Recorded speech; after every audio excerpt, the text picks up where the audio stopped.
नमस्कार, बहुत स्वागत है आपका। मैं हूं आपके साथ सुमित झा। वक्फ बोर्ड संशोधन बिल को लोकसभा में पेश किया गया। इस दौरान विपक्षी सांसदों ने जोरदार हंगामा किया, इस बिल का विरोध किया।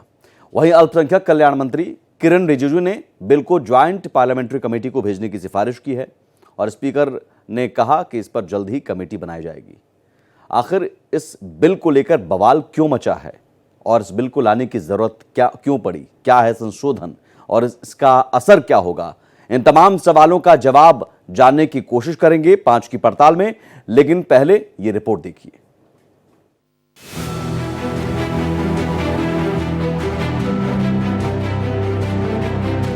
लोकसभा में संसदीय कार्य और अल्पसंख्यक मामलों के मंत्री किरेन रिजिजू ने वक्फ एक्ट 1995 में संशोधन के लिए वक्फ विधेयक 2024 पेश किया और साफ किया कि वक्फ के खिलाफ मुसलमानों में बेहद आक्रोश है।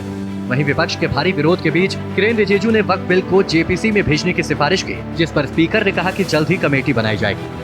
हम स्वागत करते हैं सर, इसमें पीछे हटने का सवाल नहीं है। जब हम छुप के कोई गलत काम करते हैं तब भागते हैं, हम भागने वाला नहीं है। इसलिए अगर किसी कमेटी में जाना है, हम सर अपने सरकार की ओर से हम पक्ष रखना चाहते हैं कि ज्वाइंट पार्लियामेंट्री कमेटी गठन करके इस बिल को रेफर किया जाए और फिर ऑल पार्टी अपने संख्या के हिसाब से वहां पे विस्तार से चर्चा करें। वहीं इसके पहले कांग्रेस और सपा के सांसदों ने इस बिल का विरोध करते हुए इसे संविधान के खिलाफ बताया है। एसपी नेता अखिलेश यादव ने इसे सोची समझी साजिश करार दिया। जहां अन्य धार्मिक जो मसले हैं, बॉडीज हैं, उनमें कोई गैर बरादरी का नहीं आता है। मान लीजिए वक्फ बोर्ड में गैर मुस्लिम को शामिल करने का औचित्य क्या बनता है। और अध्यक्ष महोदय, इतिहास के पन्नों को अगर हम पलटें, अगर आप जिला अधिकारी को सब ताकत दे देंगे, उन इतिहास के पन्नों को मैं नहीं पलटना चाहता हूं कि एक जगह पर एक जिलाधिकारी महोदय ने क्या किया था, उसकी वजह से आज और आने वाली पीढ़ी तक को भी सामना करना पड़ा। भाजपा अपने हताश, निराश, आप तो उस कानून चंद कट्टर समर्थकों के तुष्टीकरण के लिए ये बिल लाने का काम कर रही है। खैर, वक्फ के बहाने हिंदू मुसलमान क्यों किया जा रहा है, इस पर तो सवाल है ही। फिलहाल देखना होगा कि जेपीसी वक्फ बिल पर क्या सिफारिश देगी। Bureau report, Bharat express. तो वक्फ पर बवाल मचा हुआ है, लेकिन आपके लिए जानना जरूरी है कि आखिर वक्फ के पास मौजूदा स्थिति में कितनी शक्तियां हैं, इसका इतिहास क्या है। तो वक्फ बोर्ड का इतिहास दिल्ली सल्तनत के दौर से ही ये इतिहास माना जाता है। आज़ादी से पहले मुस्लिम वक्फ एक्ट 1913 का ये उल्लेख मिला है। 1954 में जब नेहरू प्रधानमंत्री थे, वक्फ अधिनियम पहली बार पारित किया गया। बाद में वक्फ बोर्ड का केंद्रीयकरण किया गया और फिर 1964 में केंद्रीय वक्फ परिषद की स्थापना की गई। 1995 में संशोधन किया गया। राज्य केंद्र शासित प्रदेशों को बोर्ड बनाने की अनुमति के लिए एक्ट में संशोधन किया गया। संशोधन के बाद केंद्रीय वक्फ परिषद केंद्र सरकार के लिए सलाहकार भी बनी। फिर 2013 में यूपीए सरकार ने 1995 के मूल वक्फ एक्ट में बदलाव किया और वक्फ बोर्ड की शक्तियां बढ़ा दी गईं। तो ये 2013 में आखिरी संशोधन हुआ था। विवाद क्यों हुआ? जो 2013 में संशोधन हुआ उससे असीमित ताकत मिल गई। वक्फ संपत्तियों को विशेष दर्जा दिया जाने लगा। किसी भी ट्रस्ट से भी ऊपर वक्फ बोर्ड है। संपत्ति की जांच का वक्फ को हक है, वक्फ बोर्ड को हक है और वक्फ के दावे के संपत्ति वापस फिर पाना बहुत मुश्किल है। यही वजह है कि इस पर विवाद होते रहे, याचिकाएं भी दायर की जाती रही हैं।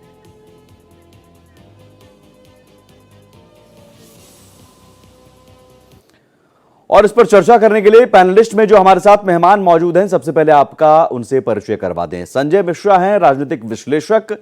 नाजिया इलाही खान हैं, राजनीतिक विश्लेषक। मुमताज आलम रिजवी हैं, इस्लामिक स्कॉलर।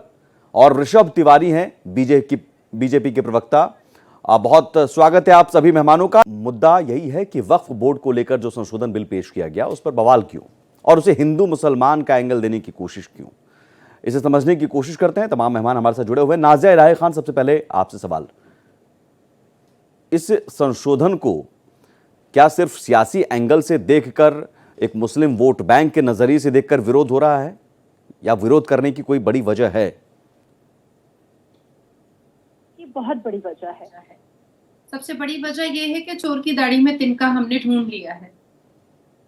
और उसकी दूसरी सबसे बड़ी वजह यह है कि जितने लोग वक्फ बोर्ड के मेंबरान हुआ करते थे और पद अधिकारी कुर्सी के मालिक हुआ करते थे, वो अरबों खरबों की संपत्ति के मालिक हो गए और बेचारे मुसलमान आज भी झुग्गी झोपड़ी में और रेलवे ट्रैक के बाहर में झोपड़ी लगा करके बैठे हैं। यही इस्लामिक स्कॉलर और प्रीचर आज भी टीवी चैनल पर आपके भी डिबेट पर कहते होंगे कि मुसलमान जो है वो पिछड़ा हुआ है और बहुत गरीब है।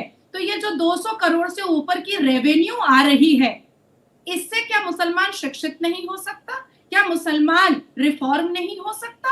लेकिन होने नहीं देंगे। अब आती है बात कि केंद्र की सरकार ने कोई अद्भुत काम तो नहीं किया है। 2013 में हुआ था तो वक्फ बोर्ड बहुत खुश था, अवैसी साहब भी खुश थे, मदनी साहब भी खुश थे। लेकिन अब 2024 में हुआ है और वो भी चैप्टर 3 के रूल नंबर 12 से, सेक्शन 12 से अगर आप देखिएगा तो power of central government to make rule, ये वक्फ एक्ट है। काफी मैं के बुक से पढ़ रही हूँ, वक्फ एक्ट के ही बुक से पढ़ रही हूँ। तो मुझे नहीं लगता है कि सेंट्रल गवर्नमेंट ने कुछ गलत किया है।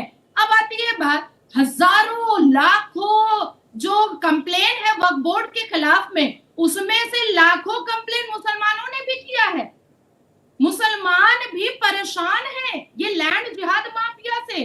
जो पद अधिकारी हैं वो मालदार होते चले जा रहे हैं और बेचारे जो गरीब मुसलमान हैं वो और गरीबी में चले जा रहे हैं। सोशल वेलफेयर के नाम पे इमाम बाड़े बने हैं, सोशल वेलफेयर के नाम पर मजार बना है और सिर्फ जो लोग पावरफुल हैं उनकी संपत्ति बढ़ी है। तो सवाल यही है कि अगर उनके खिलाफ चंद जो आप कह रहे हैं, जो ठेकेदार जो माफिया बन गए हैं इस वक्फ बोर्ड में शामिल होकर, अगर मुसलमान, ये तो अच्छी बात है कि मुसलमानों की स्थिति में सुधार होगा, इससे जो संपत्ति है उसका विकेंद्रीकरण होगा, मुमताज आलम रिजवी, फिर विरोध क्यों?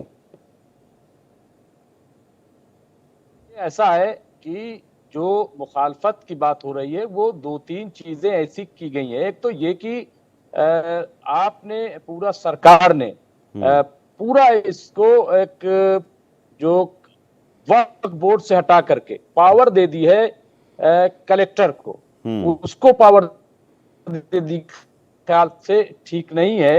और दूसरा ये कि जो सेंट्रल वक्फ काउंसिल है उसमें ये कहा कि साहब हम जो है इसमें गैर मुस्लिम भी 2 मेंबर बनाएंगे, क्यों आप बनाएंगे, क्या इसकी जरूरत है? तो इसलिए, और तीसरी चीज ये कि 5 साल तक जो प्रैक्टिसिंग मुस्लिम होगा, ये 5 साल प्रैक्टिसिंग मुस्लिम कौन तय करेगा, कैसे तय किया जाएगा? तो ये तमाम चीजें ऐसी हैं जिसको लेकर के, और अभी तो लोकसभा में अब खुद गवर्नमेंट ने कह दिया है जेपीसी के लिए, तो अब तो बहस खत्म हो गई। अब जेपीसी में ये पूरा मामला जाएगा, वहां ज्वाइंट पार्लियामेंट्री कमेटी में, और उसके बाद वहां पे जो भी बातचीत होगी, जो भी वहां पे डिस्कशन होगा, और उसके बाद कोई अभी भी मैं आपकी विरोध का पॉइंट में नहीं समझ पाया। अभी भी मैं आपके विरोध का पॉइंट नहीं समझ पाया। आपको दिक्कत इस बात से है कि कलेक्टर को और कलेक्टर को क्या, इससे पहले अतिरिक्त एडिशनल कमिश्नर को पावर था सर्वे का, आप कलेक्टर को दे दिया गया। ठीक है, इसमें क्या दिक्कत है? अब सब कुछ असीमित अधिकार आपको पता होगा, आपको पता होगा। मुमताज साहब एक मिनट सुन लीजिए,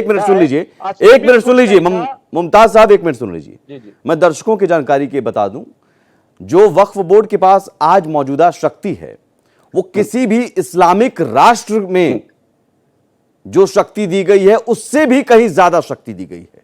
यहां तक कि सऊदी अरब और पाकिस्तान में भी जितनी शक्तियां मिली हैं उससे ज्यादा शक्ति, और तब भी मुस्लिम आगे नहीं आ पाए। रेलवे और रक्षा मंत्रालय के बाद अगर इस देश में किसी के पास संपत्ति है, जमीन है, तो वो वक्फ बोर्ड है। तीसरे नंबर पर दिल्ली में जमीन है 3.6 लाख एकड़, एक दिल्ली। अब ऐसे 3 दिल्ली को मिला दीजिए, उतनी जमीन वक्फ बोर्ड के पास है, 9.6 लाख एकड़। 2009 में करीब 4 लाख एकड़, 15 साल में दोगुनी। अब इन जमीनों का, इन संपत्तियों का इस्तेमाल कहां होना था? मुसलमानों की भलाई के लिए। कितनी भलाई हो पाई? सच्चर कमेटी की रिपोर्ट अभी भी बता रही है चिक शिकर, उसके बाद कई सर्वे आए, एजुकेशन, शैक्षणिक हालात देख लीजिए, आर्थिक हालात देख लीजिए। मुसलमानों की संपत्ति इस पूरे देश में महज 7% है। अब आप मुझे बताइए मुमताज साहब, ये वक्फ बोर्ड कौन सी भलाई मुसलमानों के लिए कर रहा था इतनी संपत्ति होने के बावजूद? और आप सरकार को रेवेन्यू भी कितना दे रहे हैं? महज 200 करोड़ रुपए। सुमित जी, पहली बात तो ये जो प्रोपगंडा कई बार किया जा रहा है, वक्फ बोर्ड के पास बहुत प्रॉपर्टी है, वह अरे भाई प्रॉपर्टी जो है दी गई है, वह किया गया अल्लाह के नाम, इसलिए आप लोग भी करते हैं। दी गई है तो किसके लिए? आपकी अपनी निजी संपत्ति है। चलिए, मुसलमानों के लिए आपने भलाई किया, क्या मुसलमानों का क्या भलाई हुआ? भलाई किया नहीं किया वो चीजें तय होगी। भलाई क्या क्यों तय होगी भाई? वक्फ बोर्ड का नियम है ना, वक्फ बोर्ड का क्या नियम है? ये एक्ट क्यों बना? ये मुसलमानों के लिए शैक्षणिक और सामाजिक भलाई हो। आप ठेका लेकर बैठे हुए हैं वक्फ बोर्ड में, चंद जो ठेकेदार हैं वो उतनी 9.6, ये आप समझिए कि कितनी बड़ी संपत्ति है, और उतनी संपत्ति के चंद ठेकेदार।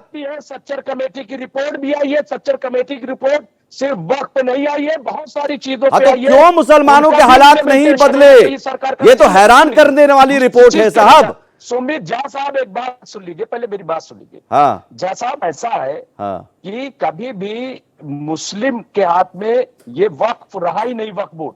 उसकी वजह यह है कि जो सरकारें मुस्लिम के हाथ में नहीं रहा, अपने मनमाने तरीके। भाई आपको मैं बताऊं मुमताज साहब, आपके पास कहने के लिए कुछ नहीं है। मुस्लिम के हाथ में ही रहा, और यहां तक कि इतनी असीमित शक्ति दी गई कि वक्फ बोर्ड के दिए गए फैसले का रिव्यू केंद्र सरकार या राज्य सरकार या कोई अदालतें नहीं कर सकती हैं।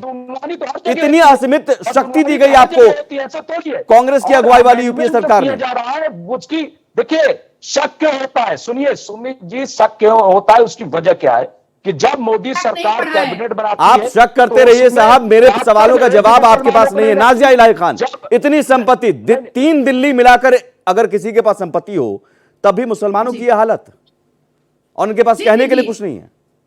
हैदराबाद तेलंगाना में 57,423.91 एकड़ है संपत्ति इनके पास।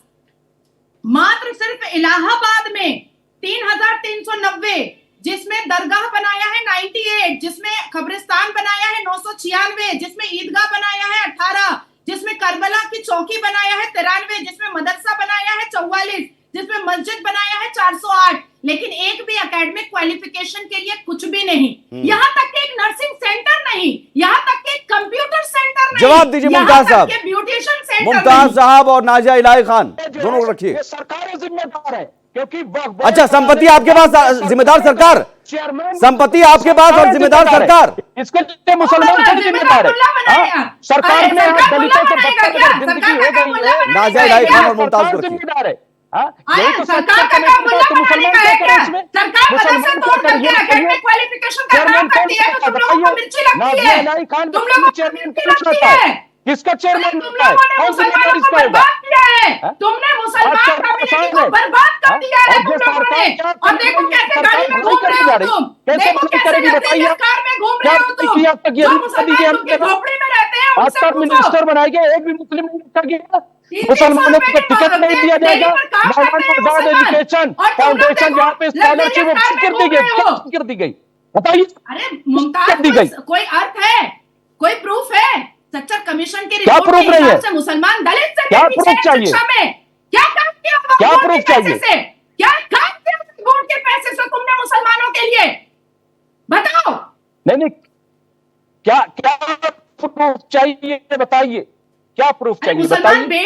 मुसलमान बेटियों का जमीन हड़प किया है तुमने, तुम लोगों ने मुसलमान कहाँ से हड़प लिया? कहाँ से है? हड़प लिया? आपकी कितनी जमीन हड़प की गई बताइए। यही बात है, कितनी जमीन आपकी हड़प की? आपको हक मिलकर नहीं मिला, ये होमवर्क और करके गया, लड़ाई आपने नहीं होमवर्क की। करके नहीं आया नहीं, है। आपका हक मारा गया है, कहाँ मारा गया? आप बताइए, कितना हक आपका मारा गया? ठीक है मुमताज साहब के पास जवाब नहीं है। मैं समझ रहा हूँ। नाजिया मैं समझ रहा हूँ। मुमताज जी मैं आपको कुछ समय दे रहा हूँ। मुमताज साहब एक सेकंड, मुमताज साहब एक सेकंड, मुमताज साहब एक सेकंड, मुमताज साहब एक सेकंड रुकिए, एक सेकंड रुकिए। नाजिया एक सेकंड। मुमताज साहब चलिए, आपको 2013 या के बाद की दिक्कत है ना, 2014 चेयरमैन चली सरकार के जो अल्पसंख्यक कल्याण मंत्री होते हैं, ये 2014 से पहले सब ठीक था? एक सेकेंड, पहले रिप्लाई बाद में कीजिएगा, पहले सवाल सुन लीजिए। 2013 से पहले सब ठीक था? क्या मुसलमानों की शैक्षणिक स्थिति तब बदली और कितनी बदली? शिक्षा पर आपने कितना खर्च किया? स्वास्थ्य पर कितना खर्च किया? जरा ये ब्यौरा हो तो मैं आपको समय दे रहा हूं, तब तक बाकी मेहमानों को समय दूंगा।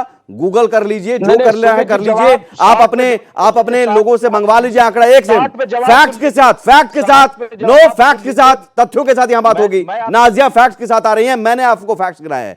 और असीमित शक्ति दी गई है, इतनी शक्ति दी गई है कि वक्फ बोर्ड के फैसले को केंद्र राज्य अदालतें रिव्यू नहीं कर सकती है।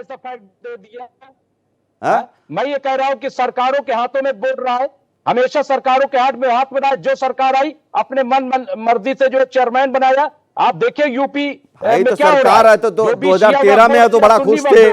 सरकार नहीं, सरकार आई तो सरकार में कौन बैठते हैं? आप ही जैसे लोग बैठते हैं ना। फिर कांग्रेस ने, आप ही जैसे लोग, कांग्रेस और बीजेपी मत कीजिए यहां पर, कांग्रेस और बीजेपी मत कीजिए। आप बताइए। नहीं, मुमताज, हाँ तो सबको जिम्मेदार, आप भी जिम्मेदार हैं। फिर बोर्ड में बैठा हर आदमी जिम्मेदार है, हर आदमी जिम्मेदार है मुसलमानों की हालत के लिए, इतनी संपत्ति होने पर भी। और अब वही सुधार हो रहा है तो आपको मिर्ची लग रही है। ऋषभ तिवारी, लेकिन ये कि पावर, ऋषभ तिवारी, आपके पास जवाब नहीं है। मैं चाहूंगा कि आप आंकड़े तब तक निकाल कर रख लें, आंकड़े के साथ आइए, आपके पास समय है, गूगल कर लीजिए।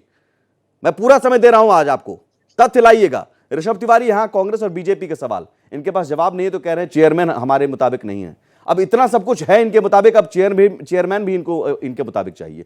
मतलब कोई कंट्रोल नहीं, संविधान के मुताबिक ये चलना ही नहीं चाहेंगे। सबसे पहले तो देश का दुर्भाग्य यही है कि जब भी कुछ अच्छा करने ये केंद्र सरकार मोदी जी के नेतृत्व में जाती है, या तो लोग उसको तुष्टीकरण के नजरिए से देखने लगते हैं, या अपनी राजनीति रोटी जब उनकी जलने लगती है तो चिल्लाना हुआ और फड़फड़ाना शुरू कर देते हैं।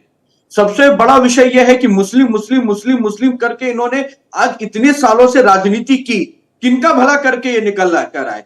और इन लोगों के मुख से ही निकलता है हम पिछड़े हैं। भैया, आपके समय सारा प्रावधान था, लंबे समय तक आप सरकार में रहे, अगर पिछड़े हैं तो किन नीतियों में पिछड़े हैं और हमने कौन सा बदलाव किया है? कोई संविधान से छेड़छाड़ नहीं किया, 2 अतिरिक्त मेंबर डाले गए, और कौन से मेंबर डाले जा रहे हैं? ट्रिब्यूनल केसेस 12,000 से ऊपर पेंडिंग है, और ट्रिब्यूनल में कौन रहता है? रिटायर्ड जज रहते हैं। जज पे आपको भरोसा नहीं, न्याय की प्रणाली पे आपको भरोसा नहीं। और क्यों बना था ये वक्फ बोर्ड? ये इसलिए बना था ताकि आपको मुसलमानों के जरिए और बाकी लोगों को न्याय मिले, एक सजेशन मिले, एडवाइजरी पैनल तैयार हो। उसको आपने अपने आप को जमीन माफिया बना लिया। तमिलनाडु के अंदर 15 साल पुरानी मंदिर का जब 1 एकड़ बेचने गया तो पता चला वक्फ बोर्ड ने उससे अपने प्रॉपर्टी घोषित कर दी। कर्नाटक में वही सामने आया। जब मुख्यमंत्री अखिलेश यादव थे, लखनऊ में उन मासूमों को अभी तक न्याय नहीं मिला है। तो हम तो न्याय देने की बात कर रहे हैं, 90 दिन में ट्रायल आप अप्लाई कर सकते हैं, 6 महीने में उसका फैसला लाने की बात कर रहे हैं, और उसको टेक्निकली स्ट्रॉन्ग कर रहे हैं। तो इनको मनसा हुआ है कि टेक्निकली स्ट्रॉन्ग नहीं हो। अरे मुसलमान कैसे डेवलप हो जाएगा? जागरूक कैसे हो जाएगा? कैसे पढ़ लिख कर बाहर निकल जाएगा? अगर पढ़ लिख कर बाहर निकल जाएगा तो इनके कहने पे कैसे उत्पाद बचाएगा? पत्थर की जगह कलम कैसे पकड़ लेगा? नहीं, कलम नहीं पकड़ना चाहिए, उनको तो पत्थर ही पकड़ना चाहिए।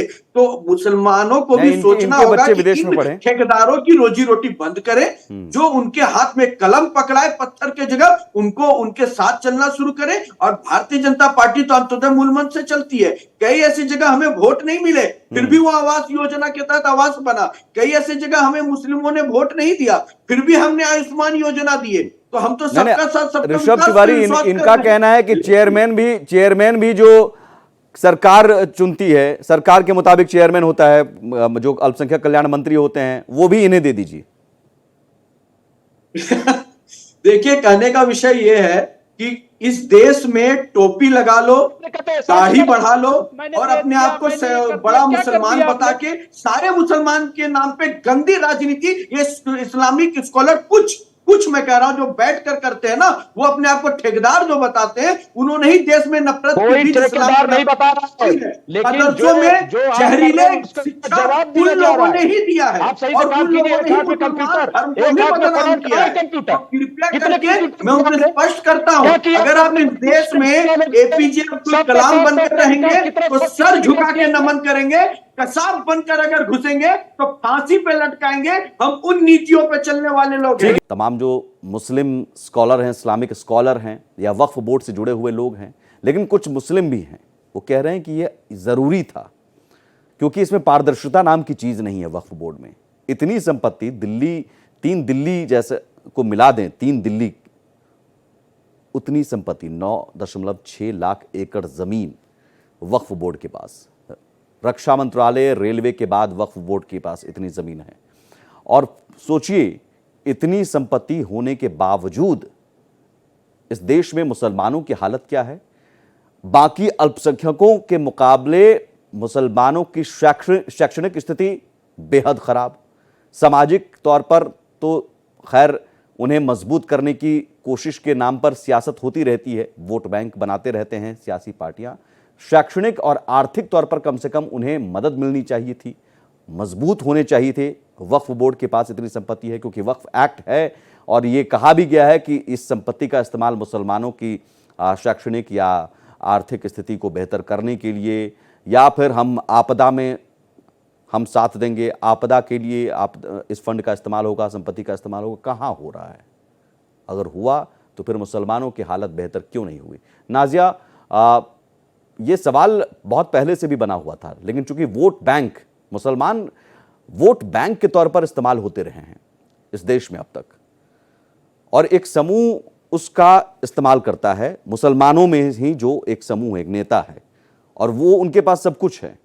कश्मीर में हमने देखा कि किस तरह से कुछ चंद अलगाववादी वहाँ मुस्लिम बच्चों को पत्थर पकड़ाते थे हाथ में और उनके बच्चे विदेश में पढ़ते थे, लेकिन वहाँ अब एक्सपोज हो गए हैं। क्या अब यहाँ पर स्थिति यही है और गलत जगह जो गलत नस दबा दी गई सरकार की ओर से, इसलिए फड़फड़ा रहे हैं, इसलिए विरोध हो रहा है? जी बिल्कुल बिल्कुल सुमित जी, बस हिजाब उठा दिया गया है। और मैंने अपने बात की शुरुआत ही कही थी कि चोर की दाढ़ी का तिनका हमने पकड़ लिया है। एक जमाने से आप चाहे ए अनीस आयशा का केस देखिए, या ए हसन का केस देखिए, या जैनब यास्मीन का देखिए, या वेस्ट बंगाल जहां मैं बैठी हुई हूँ अनीस फातिमा का देखिए, या तमिलनाडु के सलमान खान का देखिए, या मध्य प्रदेश की शहनाज परवीन का देखिए। इन मुसलमान के भी संपत्ति को वक्फ बोर्ड ने हड़प किया है।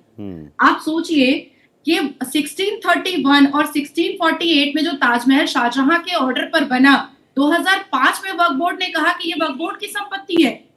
जस्टिस नरसिम्हा को इंटरफेयर करना पड़ा है एक केस में, एक किसान के केस में, और उन्होंने कहा है कि compulsory acquisition will still be unconstitutional.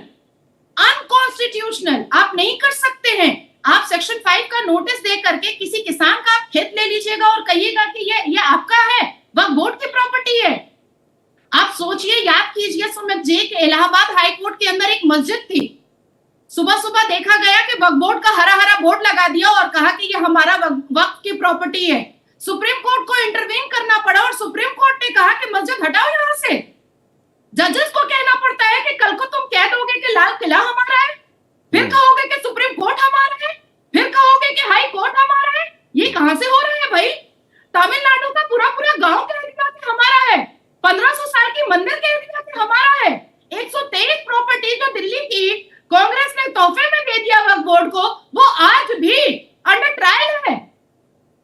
इन्होंने मुसलमानों के फलाह और बहबूद के लिए, मुसलमानों की भलाई के लिए, वो मुसलमान जो झुग्गी झोपड़ी में रहते हैं, वो मुसलमान जो रिक्शा ठेला चलाते हैं, वो मुसलमान जो 300 रुपए पर डेली काम करते हैं, उन मुसलमानों की भलाई के लिए कुछ भी नहीं किया। मुख्तार अंसारी ने कई वक्फ बोर्ड की संपत्ति को हड़प कर लिया।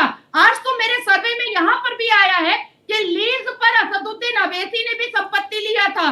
क्यों लेगा भाई? वो उसको किस चीज की कमी है? जो गरीब मुसलमान है, जो पसमानदा मुसलमान है, उनको आप छोड़ देंगे साइड में। अब आती है तीसरी बात कि शिया वक्फ बोर्ड है और सुन्नी वक्फ बोर्ड है, तो बोरी वक्फ बोर्ड क्यों नहीं हो सकता? अहमदिया वक्फ बोर्ड क्यों नहीं हो सकता? वहाबी वक्फ बोर्ड क्यों नहीं हो सकता? बरेलवी वक्फ बोर्ड क्यों नहीं हो सकता? भाई 72 फिरका को अलग अलग वक्फ बोर्ड बनाकर दो। फिर सिर्फ सुन्नी ही बैठा रहेगा चेयर पर, ये तो चलेगा नहीं। यहाँ तो सब बराबर है भारत में। बताइए मुमताज आलम रिजवी साहब, जवाब दीजिए। देखिए, ऐसा है, मैंने पहले ही कहा कि जो वक्फ बोर्ड रहे हैं वो हमेशा सरकार के अंडर में रहे, नंबर एक। नंबर दो, जो आप बार बार कह रहे हैं कि बताइए कितना काम किया, देखिए इसीलिए एक मजबूत कानून बनाया गया था, और कानून इसीलिए बनाया गया था ताकि जो जमीनें लोगों ने हड़प रखी हैं, जो कब्जा कर रखा है और उसका मिसयूज कर रहे हैं, तो उसको छुड़ाया जाए। अच्छा, इसीलिए सुमित जी ये काम किया गया था, स्ट्रांग बनाया गया था। लेकिन अफसोस की बात यह है कि मैं तो कहता हूं कि जिस तरीके से सिख प्रबंधक कमेटी है कि अपना खुद जो है वो चेयरमैन चुने, खुद अपने मेंबरान चुने, और उसके बाद आपकी देखिए सुई काम होता है चेयरमैन कि पर नहीं अटकी होता हुई है। मैंने लेकिन कहा क्योंकि चलिए सरकारों 2013 की से मंशा 2024 कभी नहीं रही है। 2000 मैं 95 की बात भी नहीं कर रहा हूं, एक सेकंड। आपने काम क्या किया, आपने काम क्या किया? नहीं, तब आप सुनते रहते हैं, हमें इंटरप्ट करते हैं, ये क्या नहीं, क्योंकि मेरे सवाल का जवाब नहीं है। अब चेयरमैन, मेरे सवाल का जवाब नहीं है। मुसलमानों के लिए वक्फ बोर्ड ने कितना काम किया, ये मुझे बताइए। क्योंकि नाजिया तो बीजेपी की स्पोक पर्सन है। नहीं, मुमताज आलम, मैं आपसे जानना चाह रहा हूं, वक्फ बोर्ड ने इस देश में मुसलमानों के लिए कितना काम किया? 5 काम आप आंकड़ों के जरिए गिना दीजिए। नहीं, मैंने क्या कहा आपको, आप सुन ही नहीं रहे, आप सुनना ही नहीं चाहते। मैंने कहा कि चूंकि ये वक्फ बोर्ड जो है ये सरकारों की तरफ से बनाया गया बोर्ड होता है, सरकारें जो है बोर्ड बनाती है, चेयरमैन अपना बनाती है, और उनकी कभी भी मंशा नहीं रही है कि वो मुसलमानों की फलाह बहबूद के लिए करें। इसके अलावा डीडीए का कब्जा वक्फ पे, सरकारी और बहुत सारे जो एजेंसीज है उनका कब्जा है, सब आप जाकर देख लीजिए कि कितना कब्जा है। और 123 प्रॉपर्टी जो 1984 से मुकदमा चला, आज तक उसका फैसला नहीं हो सका, आज तक उस पर तलवार लटकी हुई है। इसके अलावा दिल्ली में इतनी कब्रस्तानें थी, मुसलमानों की आबादी बढ़ गई, कब्रस्तान घट गए, कैसे हो गया, क्यों हो गया ये? इसके अलावा दिल्ली में आप देखिए, जो कह रहे हैं आप कब्जे वाली बात, 56 मस्जिदें ऐसी हैं जो आसार कदीमा में उस पे ताले लगे हुए, कहां नमाज हो रही? और वहां पे जो कुछ हो रहा है गंदा काम, आप जाकर के देख लीजिए। मैंने, जब मैं इंकलाब में था, चीफ ऑफ नेशनल ब्यूरो 11 साल में रहा, मैंने उसमें लिखी है रिपोर्टें, सीरीज लिखी है पूरी मसाजिद की। उनको खोले नहीं जा रहा है। तो आप ये कह रहे हैं, अच्छी बात है ना, तो अब अच्छी बात है ना, संशोधन हो रहा है। एक सेकंड, तो ये आप स्वागत कीजिए ना, सुन लीजिए एक सेकंड। अरे मुमताज आलम, तब तो और आपको खुश होना चाहिए कि अब तक जो है, एक सेकंड मुमताज आलम, सुनिए, एक सेकंड मुमताज आलम सुनिए। अरे सुनिए ना मुमताज आलम, आपके पास शिकायतों की फहरिस्त है, वक्फ बोर्ड के पास इतनी असीमित शक्ति होने के बावजूद। कौन जिम्मेदार है? ठीक है, हो गया मुमताज साहब, एक सेकंड रुक जाइए।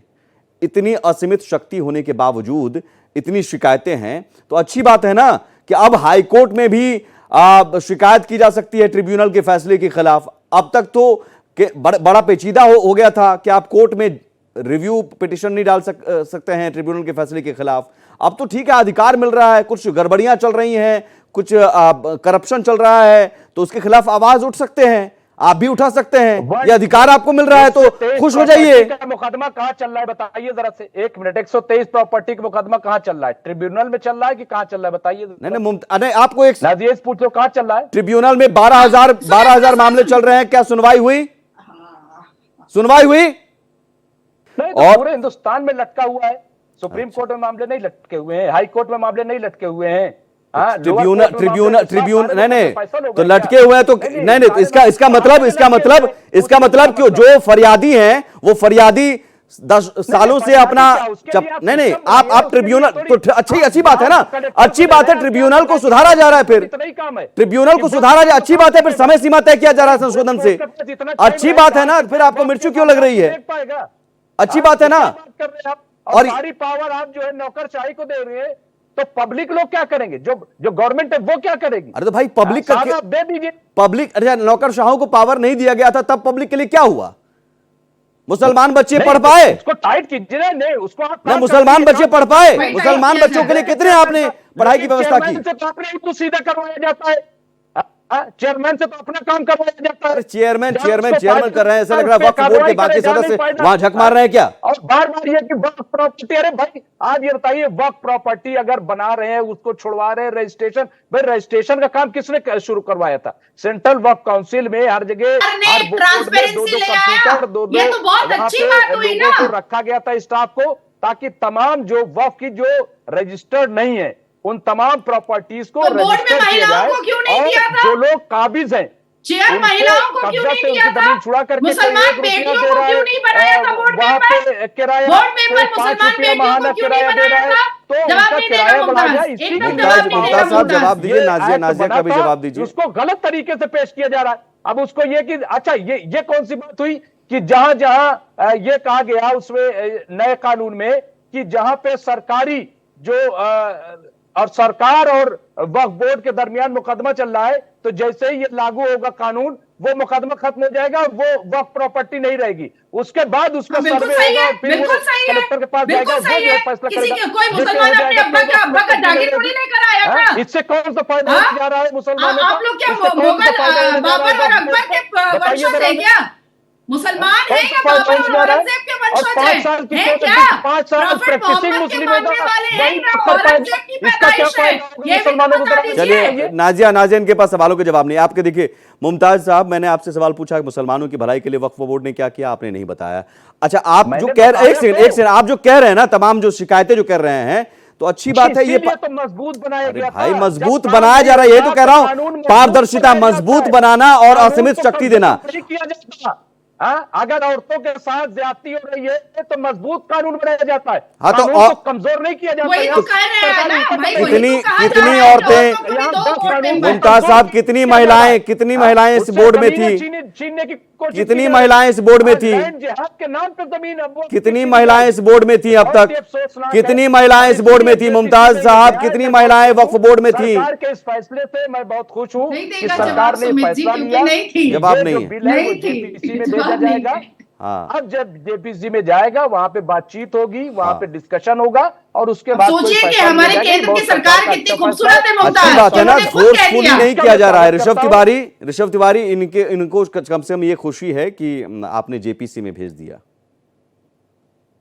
देखिए, हमारी पार्टी के अंदर जो लोकतंत्र है वही जब हम सरकार में आते हैं तो उसी लोकतंत्र को दर्शाते हैं। और जो इन लोगों ने हंगामा क्रिएट किया, जिस तरह का चिल्ला चिल्ली किया, जेपीसी में होने दीजिए फैसला, सारे लोग रहेंगे। हमारी मंशा बिल्कुल साफ है कि किसी के प्रति अन्याय ना हो। क्या इस बोर्ड के संशोधन के बाद महिलाओं को, बच्चों को जो पेंडिंग मामले हैं उसको न्याय नहीं मिलना चाहिए? और जो ट्रिब्यूनल की बात करें, कौन रहता है ऐसा ट्रिब्यूनल में?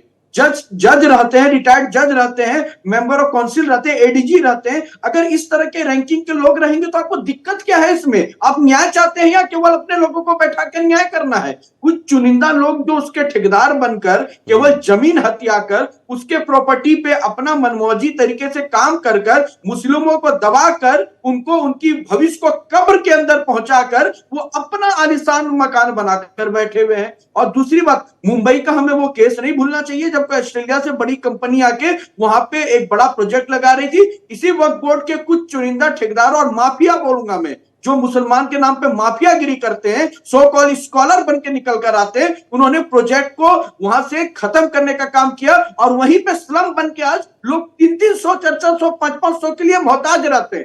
किसने इस स्थिति को पैदा किया है? चाहे तमिलनाडु के अंदर हो, चाहे कर्नाटक के अंदर हो, चाहे झारखंड के पाकुड़ के अंदर हो, किसने किया है? अब तो ये नया तरीका लेकर आ रहे हैं कि इसमें विरोध कर देंगे। इससे पहले इन्होंने कोलकाता के अंदर क्या था कि ट्रिब्यूनल के ऊपर जो केसेस पेंडिंग रहे, आदिवासी से भी शादी कर लो, वहां भी जमीन हत्या लो, यहाँ भी हत्या लो, बाद में वक्फ बोर्ड का बहाना देके केस को पेंडिंग डाल दो। बता दें, मुमताज साहब हमारे साथ अभी नहीं जुड़े हुए हैं। ये अच्छी बात है कि सवालों के जवाब हम तलाशने की कोशिश कर रहे थे, जवाब नहीं मिले तो वो खुद चले गए। लेकिन कम से कम कुछ अच्छा हो रहा है मुसलमानों के लिए तो होने दिया जाए।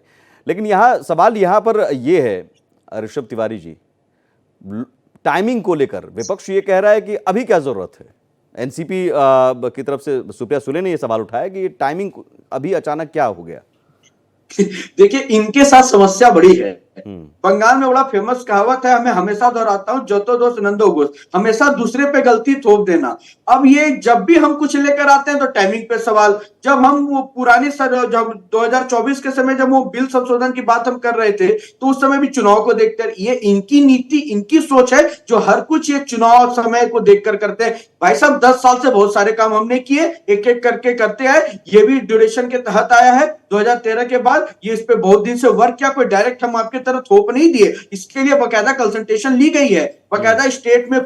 और एक लोगों के सवाल, पास कुछ सर्वे मौलाना कराए गए हैं। कुछ मौलाना ये इतने भी पूछ केसेस रहे निकल हैं, कर आए कि इस पे जबरन लोग परेशान हो रहे हैं, लोग इतने केस भी कर रहे हैं, पुराने जमीन पे जबरदस्ती कब्जा किया गया है, तो उन सवालों का जवाब कौन देगा? नहीं, जब इस पे कंसल्टेशन लिया गया तो चंद ये मौलाना, चीजें मैं निकल एक कर मौलाना आई के हैं। नाम भूल रहा हूं, उनका बयान में सुन रहा था, वो मौलाना साहब बोल रहे थे कि भाई बीजेपी को तो हिंदुओं ने भर भर कर वोट दिया है, तो हिंदुओं के बारे में क्यों नहीं बिल लाते हैं? हम मुसलमानों को छोड़ दें, हम मुसलमानों के बारे में आप 3 तलाक ले आते हैं, आप फिर ये वक्फ बोर्ड, तो मुसलमानों के पीछे क्यों पड़े हैं आप? ये केवल उनका विकास करना चाहते हैं जो वोट इनको दिया हो।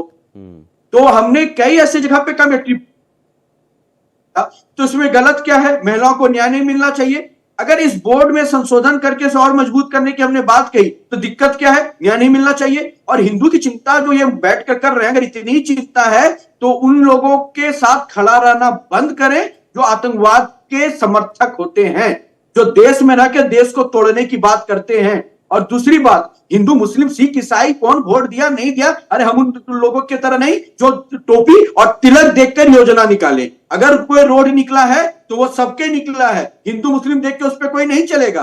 अगर कोई मेडिकल के लिए योजना निकला है, सबके लिए निकला, ये नहीं निकला कि ये मेडिसिन हिंदू लेगा, ये मेडिसिन मुसलमान लेगा। इसलिए Bharatiya Janata party the party with difference कहला। ठीक है नाजिया, यहाँ अगर सियासी एंगल से देखिए इस्लामिक स्कॉलर तो चले गए, भाग गए, जवाब नहीं था और जवाब रहेगा भी नहीं, लेकिन सवाल है सियासी एंगल। कांग्रेस खासतौर पर, आज कांग्रेस भी विरोध कर रही है, क्या कांग्रेस को लगता है कि हम, आप समझिए 3 तलाक को लेकर राजीव गांधी की सरकार के वक्त से लेकर शाहबानो केस से लेकर अब तक, उसे लगता है कि नहीं मुसलमानों को कुछ ना किया जाए, मतलब आप उन्हें विकास के लिए अगर कुछ करना है, उन्हें बाहर निकलने का मौका देना है, कुछ भी हम करना है तो हम मौलाना से पूछ कर रहे हैं। कांग्रेस इस माइंडसेट से निकल नहीं पा रही, उन्हें लगता है कि मौलाना ही मुस्लिम है। सुमित जी, मैंने कांग्रेस का आक्रोश और कांग्रेस का गुस्सा अपनी नजरों से देखा है, क्योंकि 2014 में जब मेरा पिटिशन फाइल हुआ था 3 तलाक का, and I was the youngest council inside the court room, और उस वक्त वकीलों का काफिला मुस्लिम पर्सनल लॉ बोर्ड की तरफ से आता था और कहते थे नहीं तलाक होगा, तलाक को रोकने की हिम्मत कोई नहीं कर सकता है, हम लोग तलाक करवाएंगे। अब आप सोचिए कि ये मुसलमानों का क्या भला कर सकते हैं। आज तक वक्फ बोर्ड के पैनल में और आज तक वक्फ बोर्ड के मेंबर में मुसलमान बेटियों को जोड़ा नहीं जाता है, और बीजेपी जोड़ने की कोशिश कर रही है, केंद्र की सरकार जोड़ने की कोशिश कर रही है, तो भी ये सरकार को गालियां दे रहे हैं। अभी देखिए कि ये ना इस्लाम के हैं और ना संविधान के हैं। ये जमीन हड़प करने के लिए मजारे बनवाते हैं। अब अल कुरान में जाइए अगर, तो मजार परस्ती सबसे बड़ा गुनाह है, सबसे बड़ा गुनाह। प्रॉफेट मोहम्मद सल्लल्लाहु अलैहि वसल्लम अल कुरान के अंदर कई आयतों में कहते हैं कि जो मुसलमान मजार जाता है उसके लिए जन्नत का दरवाजा बंद कर दिया जाएगा। फिर भी ये मजार बनाते हैं, क्यों बनाते हैं? क्योंकि इनको लैंड माफिया चलाना है और इस्लामिक सेंटिमेंट पर छाती पीटना है कि ये तो मेरा मजार है, ये तो मेरे मजहब का चीज है, आप तोड़ नहीं सकते। द सेकेंड थिंग इज कि इन्होंने हमेशा इमोशनल ब्लैकमेल करने की कोशिश की है। जितनी बड़ी मस्जिदें बनाते हैं कभी भी स्कूल नहीं बनाते हैं, जितना बड़ा मकबरा बनाते हैं कभी भी बच्चों को पढ़ने के लिए स्कूल नहीं बनाते हैं, बेटियों को गुजारा भत्ता दिया जाता है तो ये छाती पीटते हैं। रोज आएंगे चैनल पर और कहेंगे नहीं देश तो संविधान से चलेगा, पर जैसे ही यूसीसी की बात आएगी कहेगा नहीं आर्टिकल 44 नहीं मानेंगे। और कांग्रेस हमेशा से मुसलमान पुरुषों के साथ रही है और मुसलमान महिलाओं का विरोध की है, चाहे वो नेहरू का जमाना हो, चाहे वो इंदिरा गांधी का जमाना हो, चाहे वो राजीव गांधी का जमाना हो। और राजीव गांधी जी ने तो अपनी हरकतों और करतूतों से गवाही दिया है कि वो मुसलमान महिलाओं से नफरत करते थे, नहीं तो शाहबानो और सायरा बानो को 1984 मैं वही समझना चाह रहा हूं कि क्या चंद मौलानाओं को ही मान लिया गया है कि पूरा मुस्लिम कम्युनिटी ये चंद मौलाना है, चाहे वो अब किसी भी मामले में फैसला लेना हो अब यही मौलाना ही लेंगे, यही ठेकेदार हैं मुस्लिम धर्म के, इस्लाम को लेकर ठेकेदार भारत में ही हैं। लेकिन ये पाकिस्तान, सऊदी अरब जैसे इस्लामिक राष्ट्र हैं, वहाँ पर इतनी शक्ति नहीं दी गई है। मेरी जानकारी में वहां पर मुझे लगता है कि वहां पर भी अगर वक्फ बोर्ड के पास कोई जमीन चली जाती है और वो पलट कर कोई लेना चाहे तो ले सकता है। नहीं, पाकिस्तान में तो वक्फ बोर्ड है ही नहीं। अच्छा, तो है ही नहीं, सऊदी क्योंकि मैं जैसे पाकिस्तान चैनल्स पर बैठती हूँ। तो सऊदी जैसे राष्ट्र में सऊदी में वक्फ बोर्ड है। क्या इतनी शक्ति है? क्या इतनी शक्ति? नहीं, वो अंडर गवर्नमेंट कंट्रोल है, अंडर गवर्नमेंट। वहां पर क्या जमीन अगर वक्फ बोर्ड के पास चली गई तो वापस क्या कोई ले सकता है? नहीं, अंडर गवर्नमेंट कंट्रोल है। जैसे यहाँ पर एक अलग बोर्ड है, एक अलग कमेटी बना हुआ है, ऐसा कुछ भी नहीं है। औकाफ बोर्ड है जहां पर लोग अपनी संपत्ति को अगर वक्फ करना चाहते हैं मस्जिद बनाने के लिए तो उसका फैसला सरकार करती है। वहां की सारे फैसले सरकार करेगी। तो यहाँ पर तो नहीं, यहाँ पर तो इनको दिक्कत एक चेयरमैन से हो रही है। क्यों? ये तो अपना इस्लाम लिख चुके हैं ना सुमित जी। इन्होंने अपने कलम से अपना इस्लाम लिख दिया है। ये अल कुरान मानते कहाँ हैं? ये तो जिन्ना और ब्रिटिश का बनाया हुआ शरिया लॉ को मानते हैं। ये तो अल कुरान मानते नहीं है। ये तो जाली मुसलमान है। इसलिए तो मैं तो मुंह पर बोलती हूँ कि चिटिंगबाज मुसलमान है ये लोग। मुसलमानों की भलाई के लिए अगर वक्फ बोर्ड का गठन किया गया और जो वक्फ संपत्ति है, जो दान में दी गई संपत्ति कही जाती है अल्लाह के नाम पर, उसका काम उसे लेकर जो उसका इस्तेमाल मुसलमानों की भलाई के लिए होना चाहिए था, वो मुसलमानों की भलाई के लिए ना होकर चंद लोगों की भलाई में इस्तेमाल हुआ। ये नहीं होना चाहिए। बहुत शुक्रिया आपका नाजिया, और ऋषभ तिवारी आपका भी बहुत शुक्रिया इस चर्चा में शामिल होने के लिए। हम फिलहाल आगे बढ़ते हैं। लोकसभा में समाजवादी पार्टी के नेता अखिलेश यादव और गृहमंत्री अमित शाह के बीच नोकझोंक देखने को मिली। मॉनसून सत्र के दौरान वक्फ बिल पर चर्चा हो रही थी और इस दौरान सपा नेता अखिलेश यादव ने कहा कि अध्यक्ष महोदय, आज हमारे और आपके अधिकार कट रहे हैं।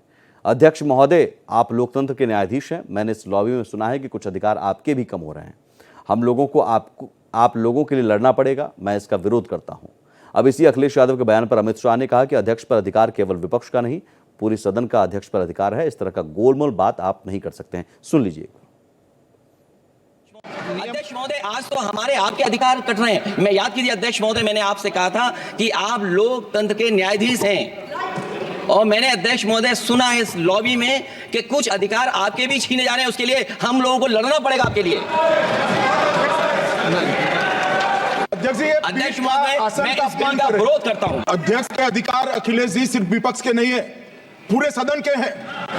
इस तरह की गोलमोल बात आप नहीं कर सकते हो।